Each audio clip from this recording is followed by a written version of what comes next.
ઘણી બધી રાજકીય વાતો કરી છે, રાજકીય વાતોમાં નહીં કરું, પણ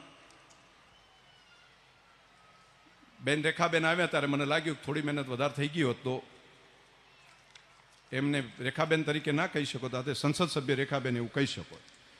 અને એમાં અહીંયા બેઠેલાનો કોઈનો વાંક મને નથી લાગતો. અહીં તો તમે બધાએ તો ખૂબ મહેનતે કરી છે, ખૂબ આપી છે,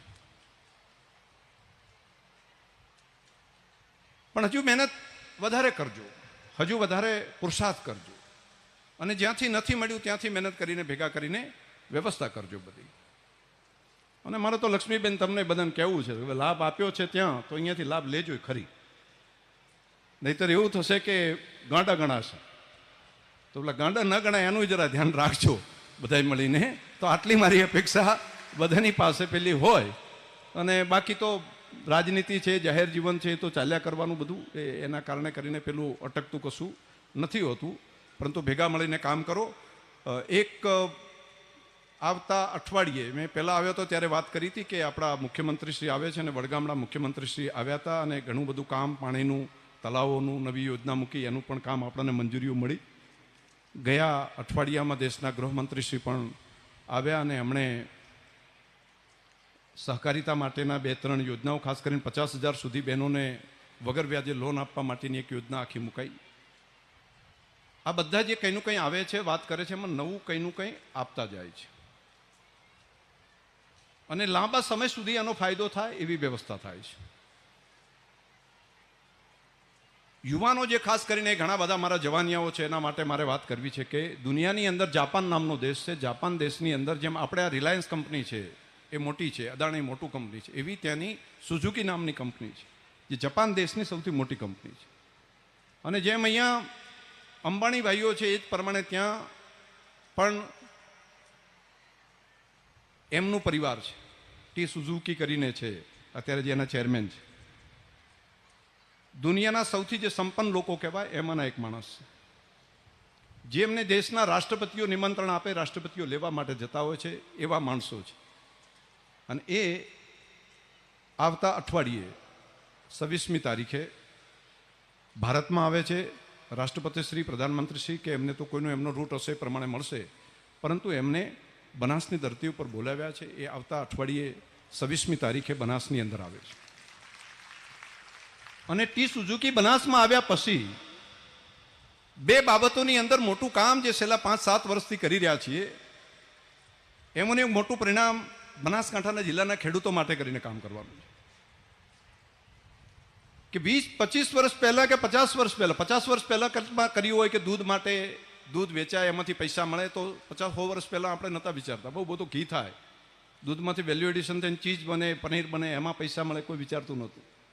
દૂધ રહીએ કે અઠવાડિયું 15 દાડા તો કે માનતા જ નહોતા બધા, કે તો ફાટી જાય, બગડી જાય. દૂધ અહીંથી કરીને દિલ્હી સુધી લઈ જઈને ત્યાં થેલીઓમાં બેસીને ત્યાં ચા બનાવી શકાય તો નહોતા માનતા. અહીંથી પર્વતોમાં લઈ જઈ શકાય, પર્વતોની અંદર બદ્રી કેદાર લઈ જાય ત્યાં પણ દૂધનો ચા બનાવી શકાય, તો કોઈ માનતું નહોતું. પણ આજે થઈ ગયું. તો ગાય ને ભેંસનું છાણ, ગોબર, એમાં પણ આવડી મોટી તાકાત છે.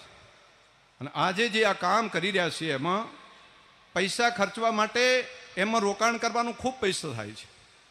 400-500 કરોડ રૂપિયા ખર્ચીએ તો આપણે સ્ટાર્ટિંગ બેઝ ઉપર ચાલુ થઈ શકીએ. અને બનાસકાંઠા જેવો જિલ્લો કે આપણા જેવા રાજ્યો કે દેશો બહુ આ પૈસા ખર્ચી ન શકે. હું વચ્ચે જાપાન ગયો હતો, ત્યાં પણ એમની સાથે ચર્ચા કરી હતી, વાત કરી હતી. અને બનાસ ડેરી, ત્યાંની એમ્બેસી, અહીંના એમ્બેસેડર, ભારતના અને જાપાનના, એ બેની સાથે મારે વાત થઈ. ત્યાં બેઠા, એમની સાથે મિટિંગ કરી. ટી સુઝુકીના બાપા જે છે ઓબામા સુઝુકી કરીને, અને એ વર્ષો પહેલાં ભારતમાં આવેલા, અને ભારતે એને અહીંનો ભારતનો સર્વશ્રેષ્ઠ એવોર્ડ એ વખતે ઇન્દિરા ગાંધી હતા એ વખતે આપેલો એમને. એમના દીકરા ટી સુઝુકી છે, એ અહીંયા આવે છે. ખર્ચો બનાસ ડેરી કહ્યું કે અમે ખર્ચો નહીં કરી શકીએ, અમે તમારી સાથે જોડાણ કરવા માગીએ છીએ. તો પ્લાન્ટનો ટોટલ ખર્ચો થાય, એમાં જમીન આપણી અને ટેકનોલોજી એ લોકોની અને પૈસા બધા એમના, અને આવું એક એમઓયુ થયું છે ખેડૂતો માટે. કદાચ દુનિયામાં આ રીતનું એમઓયુ ક્યારે ભાગ્યે જ થયું હશે. બધો ખર્ચો એમણે કરવાનો, ટેકનોલોજી એમની, અને આપણે જમીન ઉપર કહીએ કે અમારા પ્લાન્ટ અહીંયા આગળ તમે બનાવો, અને એ પ્રમાણે 5 પ્લાન્ટો એકની અંદર લગભગ 30, 40, 50 કરોડ રૂપિયાનો ખર્ચો થાય. એ ખર્ચો એ લોકો આપે અને આપણે અહીંયાથી ખેડૂતોનું છાણ વેચાતું લઈ અને એમાંથી વેલ્યુ એડિશન ગેસ બનાવી શકીએ, એમાંથી ફર્ટિલાઇઝર ખાતર બનાવી શકીએ અને ખેડૂતને વધારાની 25-30% એક્સ્ટ્રા ઇન્કમ ચાલુ થાય. દૂધના જેટલા પૈસા મળે છે એની સાથે 25-30% વધારાના છાણના પૈસા મળે. આજે છાણ 20 થી 22 પૈસે જાય છે. આપણે ખેતરની અંદર ખુકર ટોલા જે વેચાતા લઈએ છીએ, ગૌશાળામાંથી લઈએ છીએ, એ લીલા પ્રમાણે ગણીએ તો 20 થી 22, 25 પૈસામાં જાય છે. એની જગ્યાએ રૂપિયો મળતો થાય કિલાનો લીલાનો, તો એકદમ એની ઇન્કમ વધી જાય.